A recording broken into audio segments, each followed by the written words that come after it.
All right, you're up. All right, so I've been in debates in classes with a bunch of you guys, so I'll keep this short because I know most of you are already staring at the wall. Bishoy has this thing he does all the time where he messages me something like, oh, did you finish your speech? Or, oh, did you finish your homework assignment? He's too nice to say to me, hey, I know you forgot to do this, or you're not going to do it because you're lazy. So he messages me that and he goes, hey, did you finish your JSA speech? He knows damn well I didn't start. And I respond to him with something that made sense at the time. Respect the speaker. I beeped you. Something that made sense at the time was that I was going to finish off my JSA career the same way I started it, unprepared and with a smile on my face. So I was going with that. I was going to let it rock. I drove here. I was sitting out in the car in the front, and I was like, oh crap, this is kind of important. So I was trying to think and what I was going to say, and that's when I realized I had no idea what to say. I don't know what to say. And still standing here, I still don't know what to say while I'm in the middle of my speech. There's no other club like this. There's no other club in the whole school like this. Most of you are involved in a couple different things, sports, whatever. There's no other club where everyone at lunch goes and hangs out in Mr. Gem's room and plays games just to be around each other, just to be hanging out, to continue talking about the same things they were talking about at meetings or in their classes that with friends they made in JSA. There's nothing else like that in the school. And I think that's an important thing that a lot of people, like I didn't really realize it until I came to senior year, like this is a very, very unique group of people and a very unique setting in which we get together. Not setting, a way that we get together, the things that we do.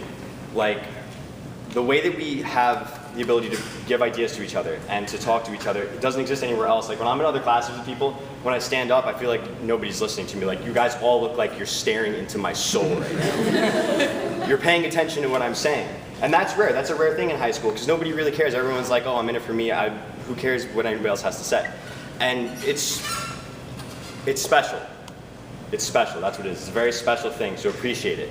So off that, I'm going to go first to the freshmen. You made it through your first year. Congratulations. Was it fun for you guys? I hope so. You have 3 more left. My biggest piece of advice to you is make them count because they're going to go really damn fast. You think they aren't, and when you're sitting in class, you're going to be like, oh, I hate this. I don't want to do any more homework. And then you're going to be like, oh my God, I have to write a speech for my pass the gavel thing, and my friend's telling me I need to do it, and I don't know what to say. Like I was, right?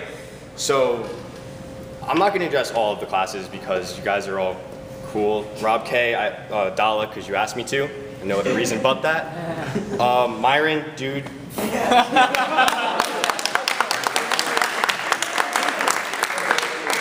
I have a big shout out to one person actually. That's my boy Angelo Zamando.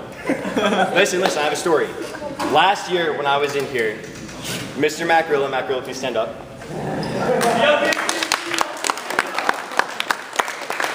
Ex-chief of staff, one of the best I would say. He wished me luck to get into the college I wanted to go to, which was West Point. And if any of you don't know, I got in. Angelo is applying to West Point next year. So I'm going to continue the cycle, and I'm going to wish you luck, and I'm going to tell you that I think you can do it. And if I didn't respect Ms. Z so much wherever she went over there, I would take this shirt off right now and give it to you. And I don't want to ruin Myron's chances with Victoria.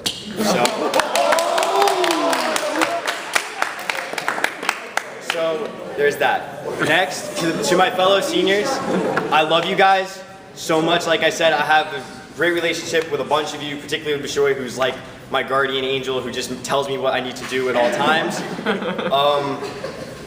I'm really proud of us. I'm really proud of us. I think we did a lot of good things for this chapter.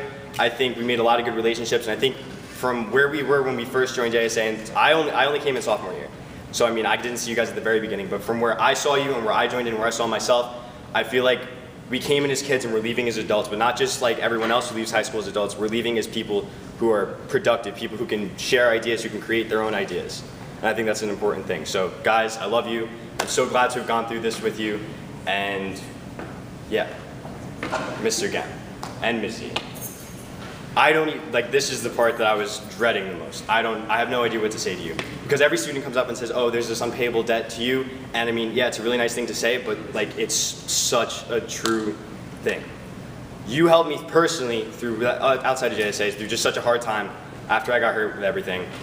And like, I don't know. You're one of the only people in this building. Like when I come into school and I have something to talk about, like I'm pissed off at a different teacher, I can come to Mr. Gavel and I know he's one of the few people in the building who, when he's giving me advice, the only motivation behind it is what's best for me. Nothing else. No other thing. He's not worried about what anybody else has to say. He's not worried about the administration has to say, any other teachers, any other students. He's just trying to help me. This is someone who cares so much about his students. This is his job, to be a teacher. He doesn't have to come to JSA. He doesn't have to spend time after school every day or play games with us at lunch. He could just be like, get out of my room or anything like that, but he doesn't. He cares so much about every single one of us. And it's something I feel is so underappreciated, and I feel like I didn't appreciate it until senior year. And even until the end of senior year, where I really saw when he was interacting with the younger people and I was on the other side of it, I could see there's just such love. There's such a love in his eyes to everyone. It's so respectable. It's so respectable, and it's such a great thing. And Mr. Gem, I love you. I consider you not only my teacher, but genuinely one of my close friends. So thank you. Lizzie, you're the nicest person I've ever met in my whole life. Kush, no. I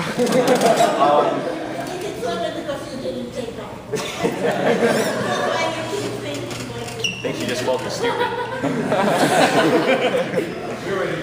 Missy, same thing. You can see it, like, you guys don't have to come and do this. And I feel like that's the thing a lot of people forget, is that this is a volunteer kind of thing. You choose to come and do this, to take out of your own personal time, the time with your families, the time with your friends at home, to come and spend. Yuri? See what I'm saying? Her husband got denied to come hang out with us. These are sons here. Chris, this is my speech, please. Thank you. All right, that's about all I have to say. Guys, just seriously, make it count. Appreciate what this is. Don't just look at it as something to kill time or something to put in a resume, because there's so much more to get out of it. And Ikra, congratulations. Rob K, hell of a race. Bye, guys.